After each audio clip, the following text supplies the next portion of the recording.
Ravi Freeman.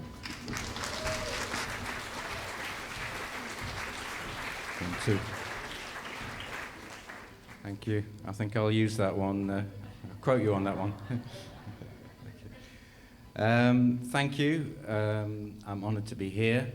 I was last here, actually on this stage a very long time ago. I was guesting with, you might have heard the devotional singers David Pramal and Miten many years ago. The Eckhart Tolle was there that evening as well, a very memorable night. This is a talk, it's a kind of a journey through different personal experiences and information I've picked up through a lifetime in music, as you said. And it's an opportunity to explore deeper into the power of sound and what that means. And it's going to be punctuated with a few musical moments. So I called the talk in the end The Power of Sound and the Way of the Voice, because actually I've been on a whole journey since originally offered to give a talk on the power of sound. Then, of course, things changed and the conference got cancelled.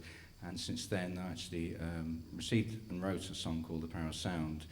And also been on the whole journey with the voice as well and offering opportunities to sing for everybody. I've called this now The Power of Sound and the Way of the Voice. The universe was created out of joy, and that's why we find temporary joy in the things of this world. Without joy, life is an ordeal, so you must discover that great joy which brought forth the world. It is the essence of your own being. And that quote's from Ma Anandamayi. One of the ways we as humans have always expressed the power of sound is when we sing together with families, communities and circles, which also creates the possibility to experience joy, which I believe is our natural state of being, and which also brings with it the possibility for transformation. As troubadours and storytellers, our voices can also be used to express what could be called the wisdom of ages. Ancient knowledge that's been passed down through generations via stories and songs. One song I've been singing on virtually every engagement for the last 20 years is called We Are. It's originally from the all-women a cappella group from the United States, Sweet Honey in the Rock. And the key line in the song is the wisdom of ages, and I'm going to sing it to you now.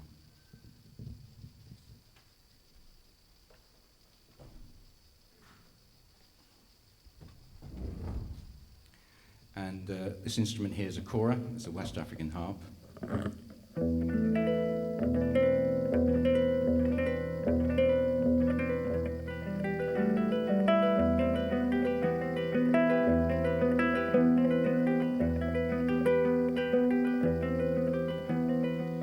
Each child that's born, a morning star rises and sings to the universe who we are. For each child that's born, a morning star rises and sings to the universe who we are. For each child that's born, a morning star rises and sings to the universe who we are. For each child that's born, a morning star rises and sings to the universe who we are. And we are our grandmother's prayers, and we are our grandfather's dreamings, and we are the breath of our ancestors. We are the spirit of love. We are our grandmother's prayers, and we are our grandfather's dreamings, and we are the breath of our ancestors. We are the spirit of love.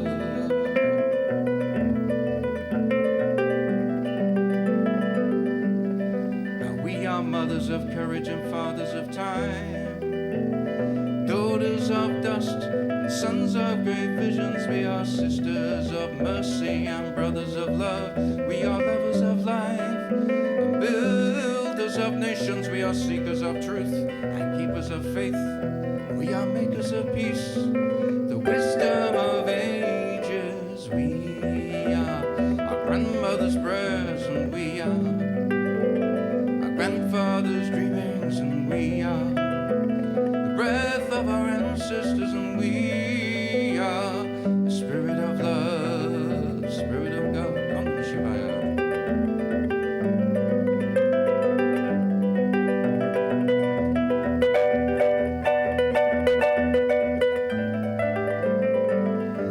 We are one. We are one. We are one.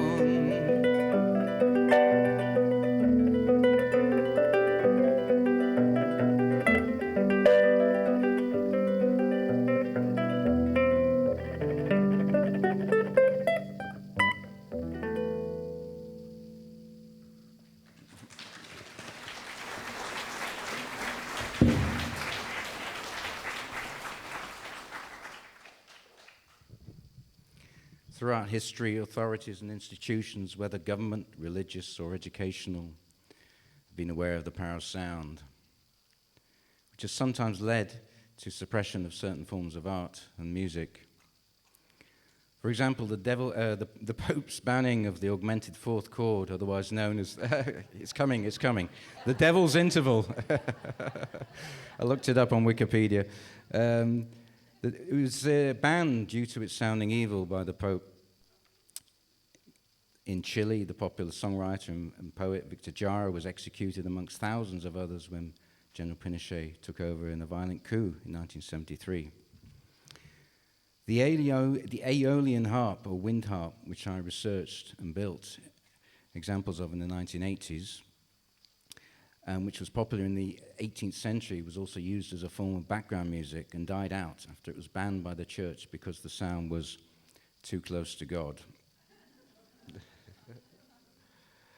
And one of the greatest and most influential folk singers of the 20th century, Woody Guthrie, definitely knew about the power of sound through the medium of song, and talked in terms of spitting out the lyrics to songs like a machine gun.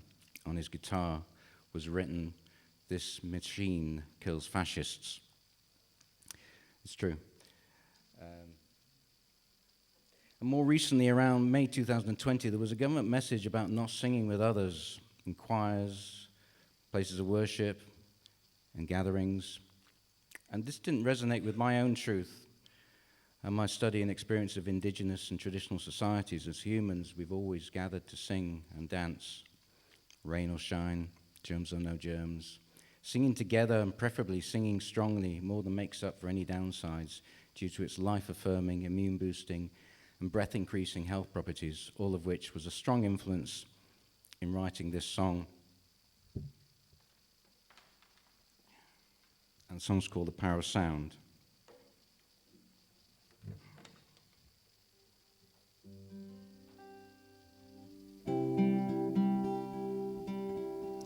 Would you rather make a stand and be a catalyst for change, so the children can be free from the cradle to the grave?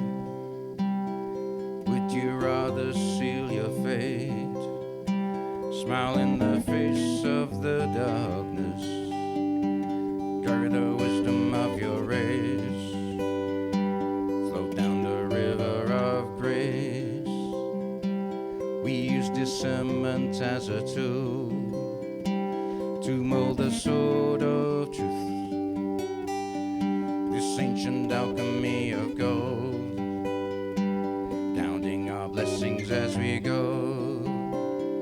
Hail to the power of sound, with a song of unrestrained joy. Hail to the woman and the man, and the wisdom of ages. Here is your family and friends, food and water, as we go. Sing the pathways to our souls. Hail to the power of sound with a song of joy. Hail to the woman and the man, free to sing without restraint. We are relentless in this quest for the unfathomable depths and the unreachable heights in this life of mystery. Hail to the power of sound with a song of ease. Every woman, every man, resting in natural great peace. Fatima, meet to hear our prayers.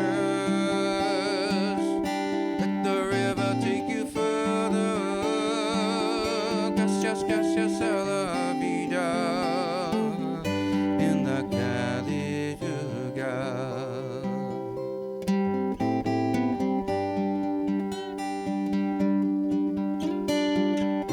Every woman, every man, all colors and races, every shining sentient being, and the indigenous nations, like a million grains of sand, all lights in the heavens. We are stardust, we are one, with the moon and with the sun. Oh, now here's a prayer for the ancestors, the wisdom of ages. Here's some stories to tell, and there's no one going to save us, using intuition as a wand to make magic in motion, protect the elders and the young, all forever sacred. How did they cut the monoliths with laser-like precision that even now they can't create in the information age? Oh, we are patient, we are strong. Oh, brothers and sisters of the earth. Om Namah Shivaya. Shiva Namah Om. Hail to the power of sound with a song of unrestrained joy. Hail to the woman and the man, free to sing without restraint. Hail to the power of sound with a song of ease. Every woman, every man, resting in natural great peace. Fatima, meet to hear our prayers. Let the river take you further. Gracias, gracias a la vida in the Kali Yuga, and we will thrive and create paradise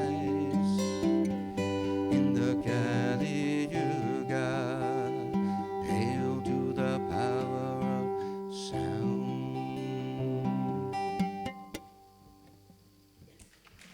Thank you.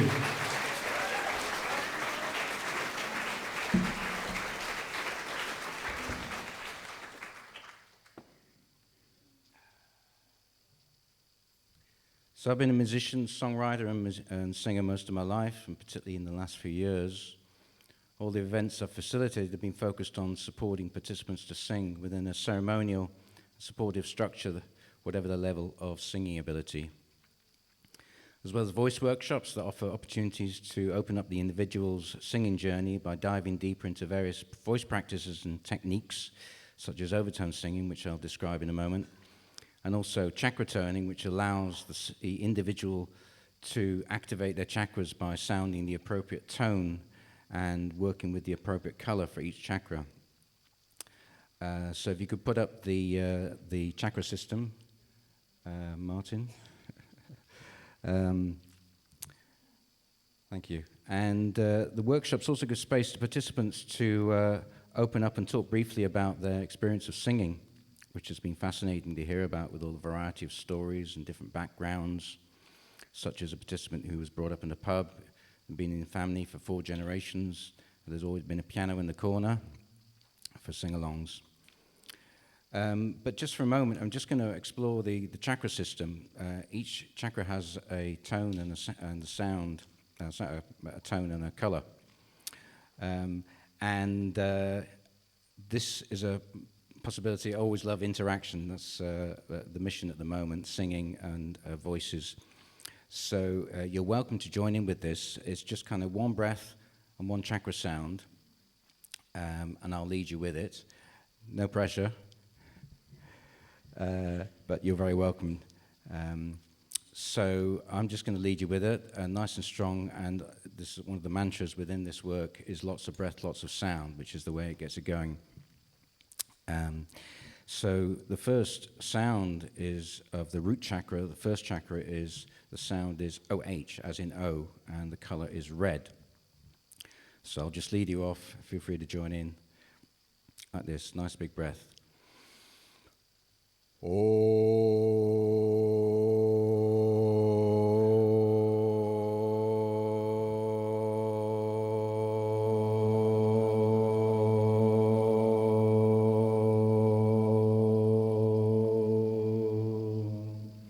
Beautiful.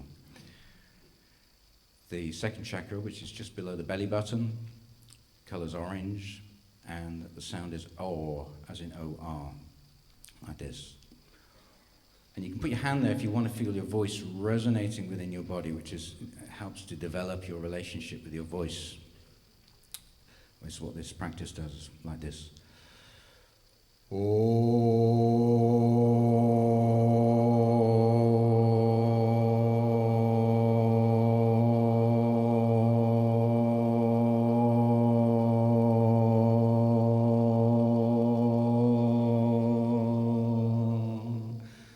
So you can close your eyes if you want to.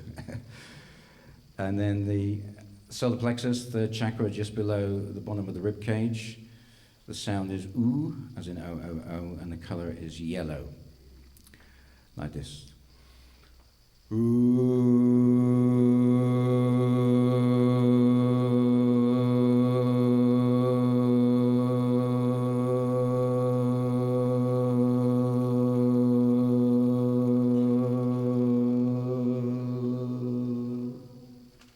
Don't forget, lots of breath, lots of sound. We're going to move up to the heart now.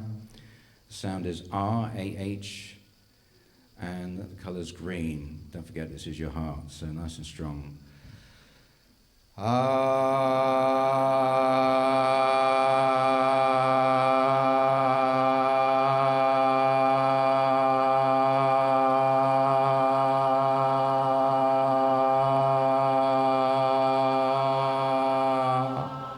Beautiful. Throat chakra, the sound is A, and the color's sky blue.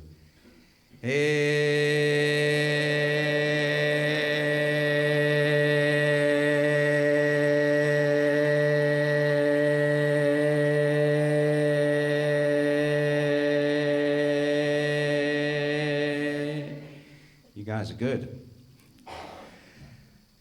Pineal gland, brow, third eye area. The sound is very nasal-like head voice, N, and the color is purple.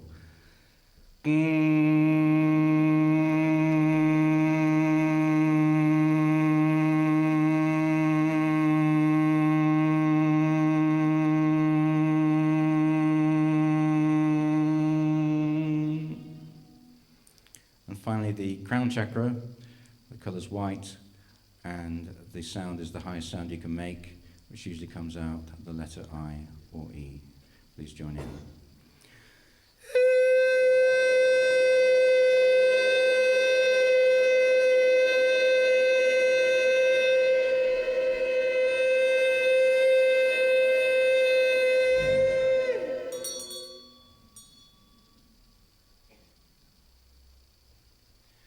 So this is a practice you can use if you like. I was originally introduced to it as an hour format. You can do it half hour, and as you've just experienced, you can do it one breath, one sound. Like I say, it helps you to, it's a kind of multi-dimensional practice. It helps you to develop that relationship with your voice. It warms up the voice. I use it as a voice warm-up, but also it gets the chakras spinning. So, and also, in terms of my experience with the workshops, there's absolutely guaranteed every single time there's always somebody told when we open up and people start talking about their experiences of singing in their lives. There's always one person told when they were young that they couldn't sing in the choir, or they were told they couldn't sing in tune and that kind of thing. So what's become apparent to me as a facilitator is how much we all need to sing, how much it used to be a part of our everyday lives, and how much it's a human right to sing, and how much it has, for various reasons, been squeezed out of our communities. And that when it comes to the power of sound, one of the most important possibilities that we have to work with is the power of the voice, particularly when we come together to sing. I've had the privilege of visiting and playing music in many countries around the world, all with beautiful and unique cultures of their own. One of which was Estonia, where they managed to keep intact a strong tradition of community singing based on a repertoire of traditional songs. And the Estonians told me themselves when the Iron Curtain came down and the Russians were still not leaving, their last resort was to sing them out of the country. It was similar in certain ways to the more well-known Chain of Freedom that happened around the same time when millions of people held hands. They held hands over 3 countries in Estonia, Latvia, and Lithuania, and as a statement of freedom. And real stories like this have been inspirational to offer singing events all over the UK and abroad, planting what I call singing seeds within community. And from a scientific perspective, the levels of a hormone called oxytocin in the bloodstream are raised when people are singing together, but particularly when singers are improvising together, which is really interesting because oxytocin is a hormone that's well known to be associated with empathy, trust, and relationship building. And our sensitivity to pain is decreased when we're involved in group music making activities, as are levels of the stress hormone cortisol. Hence, music, especially in the form of community singing, can be a social glue that clearly enhances our sense of mental well-being. And so I'm going to come to an interesting subject now, which is the subject of different tuning frequencies, and particularly the subject of like 432 hertz. The subject of alternative tuning frequencies to 440 hertz, otherwise known as concert pitch, is a subject that divides many musicians. And for those that are aware of it, when I asked a respected guitar teacher, Paul Sogard, about the subject of 432, he responded with, "It's a war out there." Mainly talking about guitar players, but and there are many theories about what the truth actually is, such as 432 hertz being the sound of the universe. I also spoke to a successful music producer and DJ who said when he tuned his DJ set down to 432, the effects on the audience was palpable compared to 440. My own understanding has just come from seeing how it feels, playing with tunings and different gauges of strings, and exploring different musical modes, instruments, indigenous ancient cultures, and making the link between multi-toned instruments, such as gongs, singing bowls, multi-toned metallophones, Balinese gamelan orchestras, and multi-toned singing technique of overtone singing. An excellent accompaniment to overtone singing is the multi-toned singing bowl.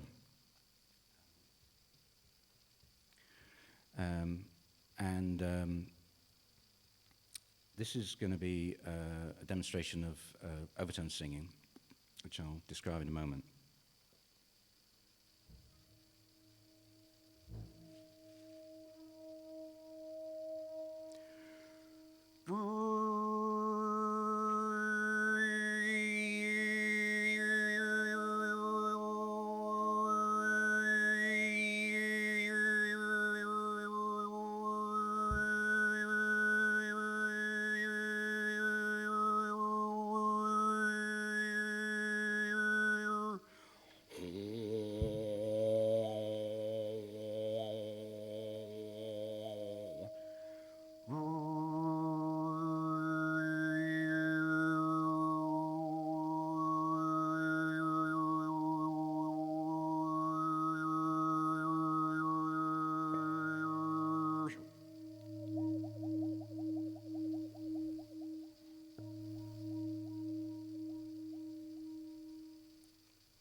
Thank you.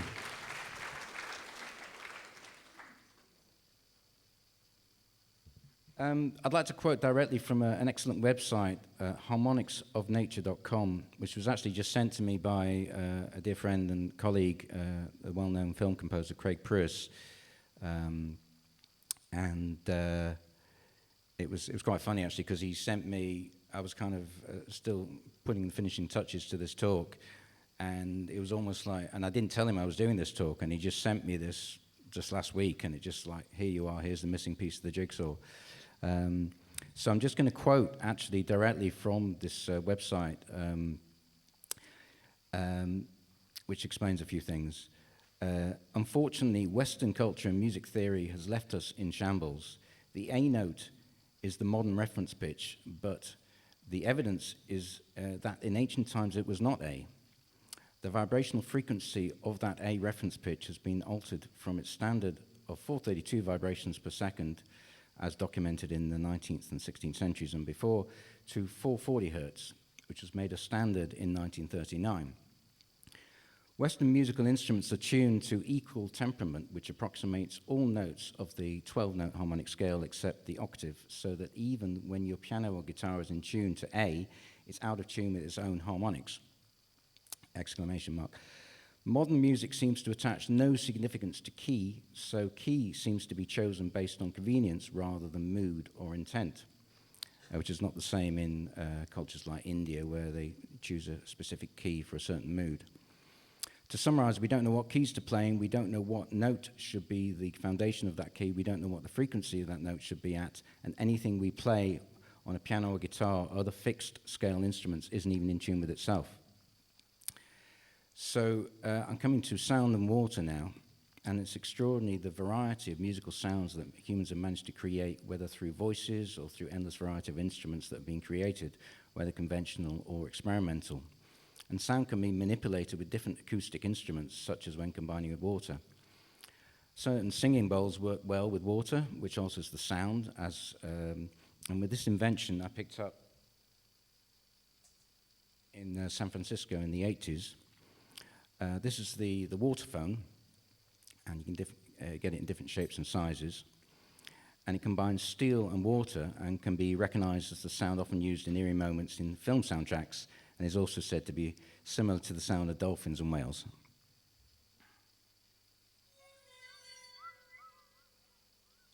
You picking that up, Sam?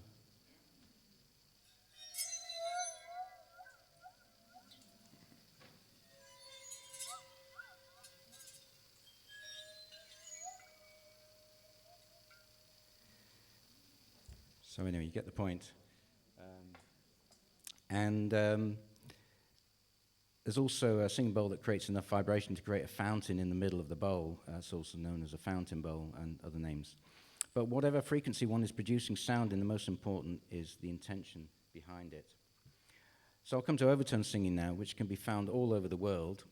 From my research, it was definitely all over the world originally, particularly where it survived in indigenous cultures such as Mongolia, Tuva, northern Canada with the Inuit, and which shows that the technique's been around for a really long time, a very, very long time in various forms. And it can be described as singing technique that allows the singer to sing more than one note from one voice, and can be described as squeezing sound from the voice to create a purer tone, like colors hitting a prism and coming out the other side as white light. It can be described as playing with and manipulating sound, one's voice, in the way that the body is a resonating chamber, in the way that as the instrument I was playing earlier has a body, which is the resonating chamber. And by altering the shape of one's mouth, tongue, and lips, one can manipulate the sound coming out of you when combined with lots of breath and lots of sound. Another way to describe it is in which the vocalist manipulates the resonance of their vocal tract. So I'm going to show you an example now of overtone singing. I'm going to sing you a ground note. There's always the ground note and then the overtone note. So they're going to sing the ground note and the overtone note now.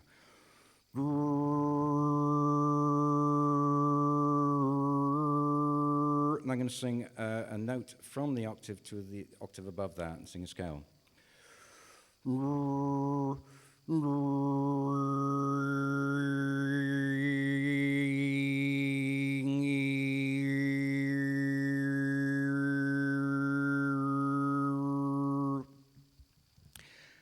So that's the best example I've found so far of actually describing what overtoning is, because sometimes people don't understand.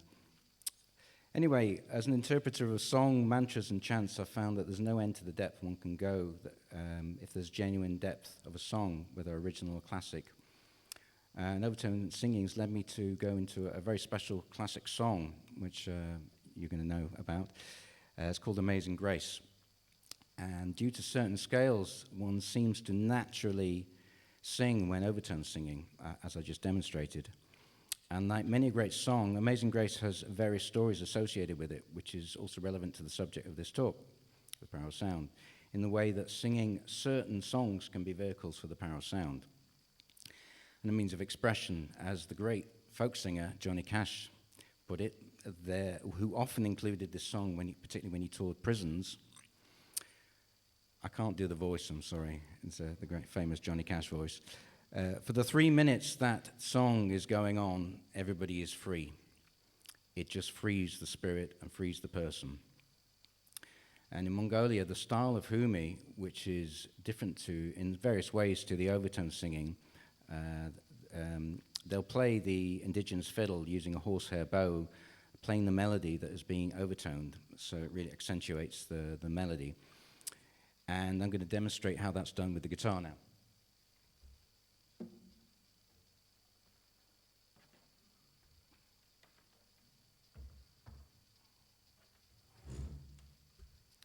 With this particular song that I just mentioned.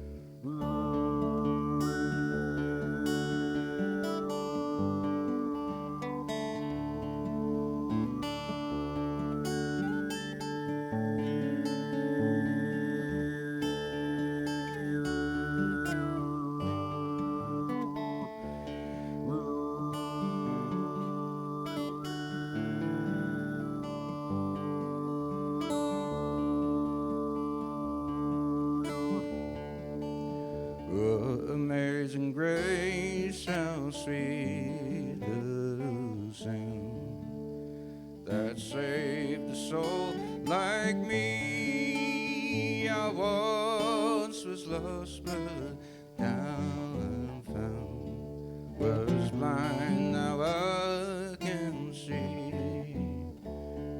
Anybody in the mood for singing? Here we go. Amazing grace, how sweet the sound that saved a wretch like me. I once was lost, but now I'm found. Was blind, but now the second verse. 'Twas grace that brought my heart to fear, and grace my fears relieved.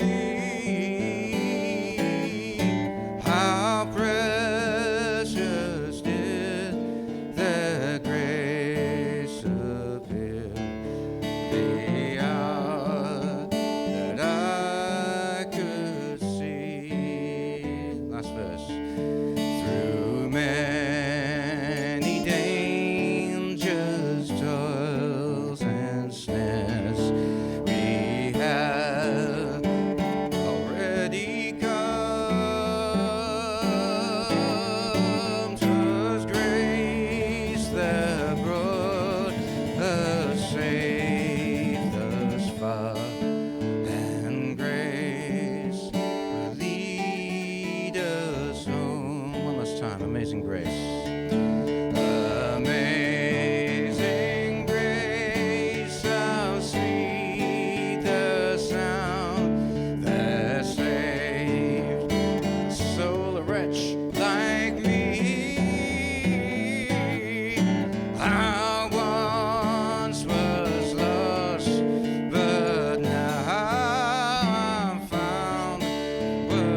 Well done.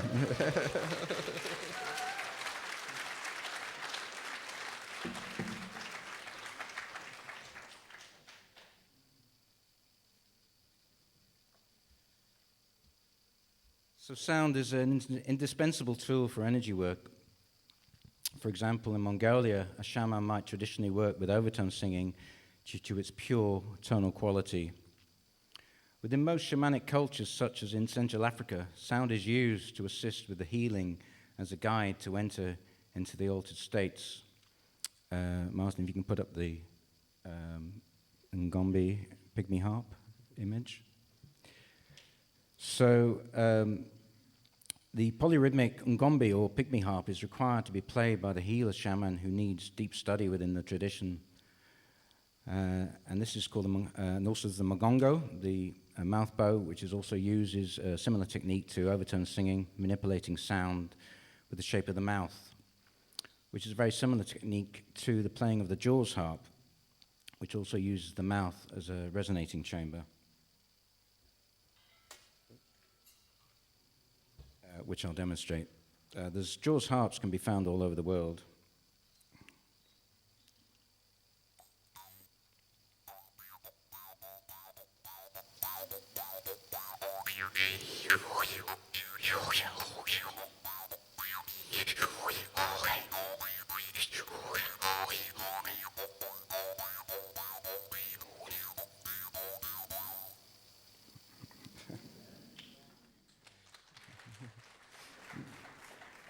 And another relationship that goes all the way back is with plant intelligence, otherwise known as plant teaching medicines, which also strongly links with most indigenous shamanic cultures, all of which work intentionally with sound. Tibetan Buddhism has strong roots in the Bon religion, which has strong shamanic influences as well. And before Tibet had contact with modern civilization, from various first-hand accounts, technology existed to be able to move heavy objects, such as extremely large rocks, with a combination of sound from voices, chanting, drums, and horns. And for me, in the beginning was not the word, but it was sound. And when one starts to work with energy, it becomes apparent that sound is one of the most powerful forces one can work with. I've witnessed this, for example, in the forests of South America. A shaman, or curandero, will work with and sing icaros, receive prayers, along with the drum and or shaker that he or she will work with to clear energies, old ancestral stories, and conduct the shamanic equivalent of surgery. Sound can also be used as negative force within this world, and the brujos, or the black magicians, would use their sorcery to attack and even kill others, such as other shamans who will protect themselves with sound, amongst other techniques. And our ancestors knew very well the healing power of sound, even though natural remedies were also used. Sound was the primary source of healing. Our body is made up of at least 70% water, which is an electrical and vibrational conductor. And through the power of sound, one can blow out negative and trapped emotional energies, which cause ailments in the body. One of the best examples of the power of sound and how sound can be demonstrated visually is with cymatics, which I won't go into at the moment, but I'll just show you briefly the best demonstration I can find from nature, actually. If you can play the cymatics frog, please. Oh, it's not playing. Oh. There should be a sound of a frog there, but going, making a frog sound. But you've just got the visual version. Oh, yeah, there's a sound there. Can we play it a little bit more louder, please? Oh, no. Well, it all comes back to anyway, doesn't it? Anyway, you get the idea. Oh.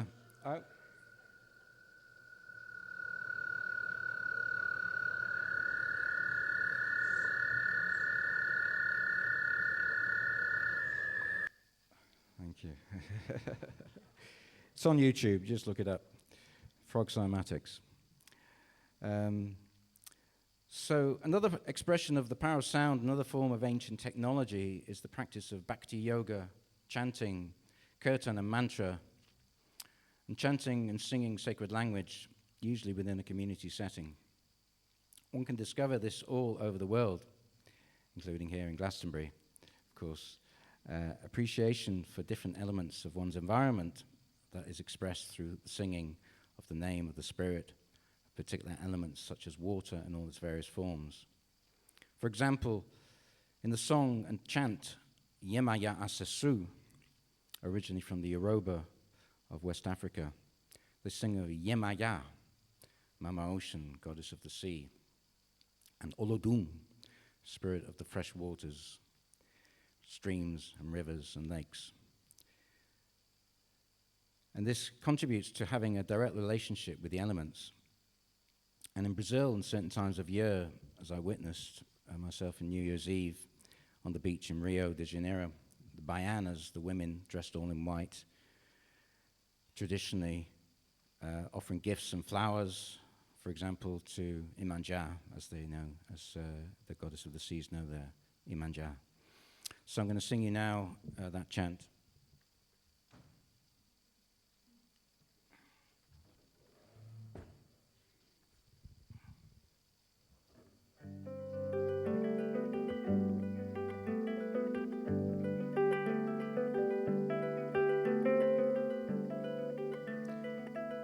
Yemaya Asesu, Asesu Yemaya,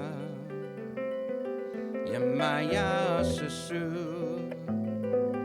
Asesu Yemaya, Yemaya Olodu, Olodu Yemaya,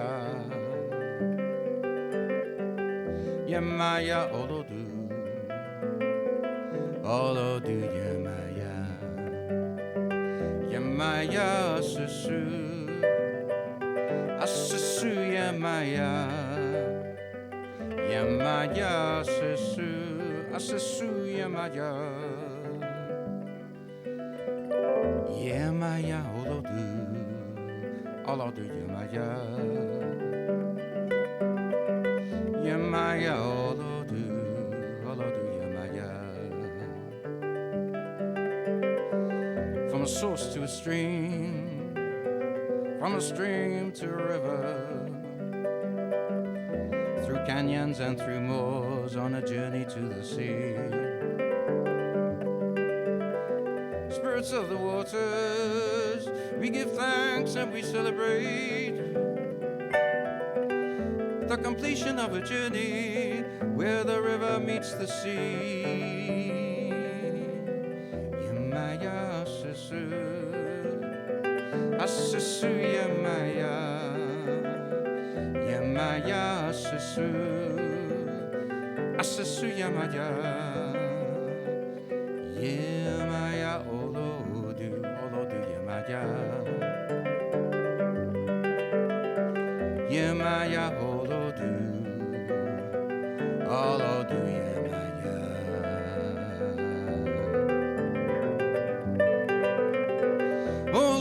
Yemaya. If you'd like to join me one more time, this is what we do in the workshops. Come back to the heart chakra, just the sound ah, nice and strong, ah, ah.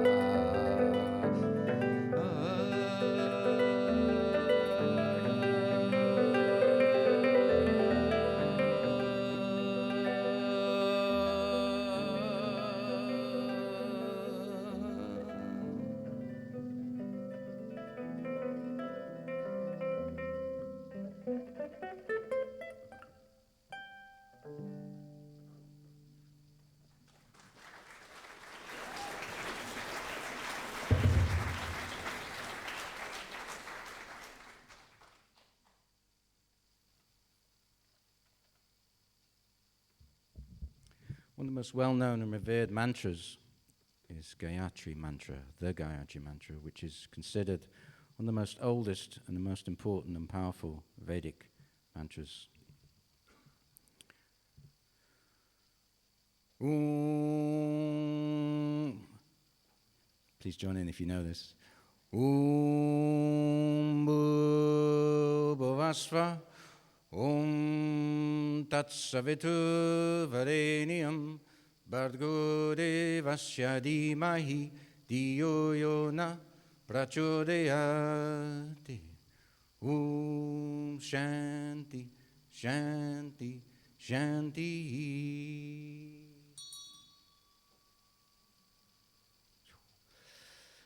And that leads me to the perfect way to lead us towards the end of this talk with the most ancient of mantras.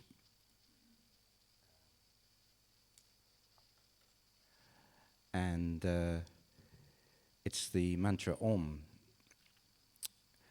And it's actually pronounced A-U-M. And each letter in the Om means something. A represents creation, U represents sustenance of life, and M, destruction of life. And if you'd like to join me one last time, this is a beautiful way to end, and I usually end all my events with nice and strong, lots of breath, and eyes closed or open.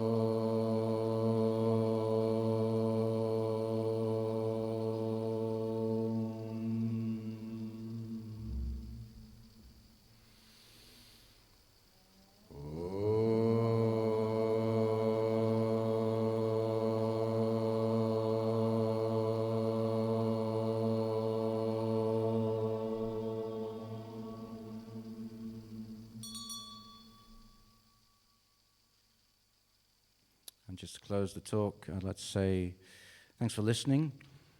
And if you'd like to experience the power of sound and the way of the voice, you're welcome to join in a festival that I co-started 9 years ago. It's called Spirit Fest.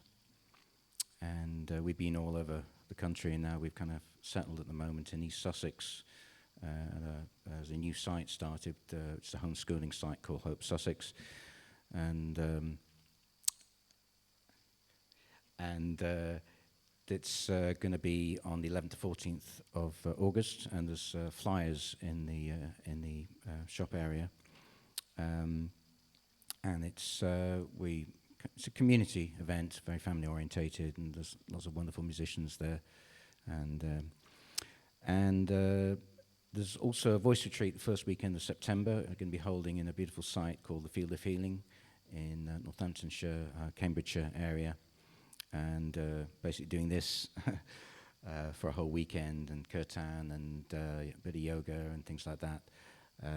So you can look that up through, you'll see the newsletter on the website, ravifreeman.com.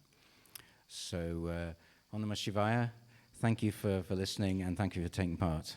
And have a wonderful weekend. Big hand for Ravi.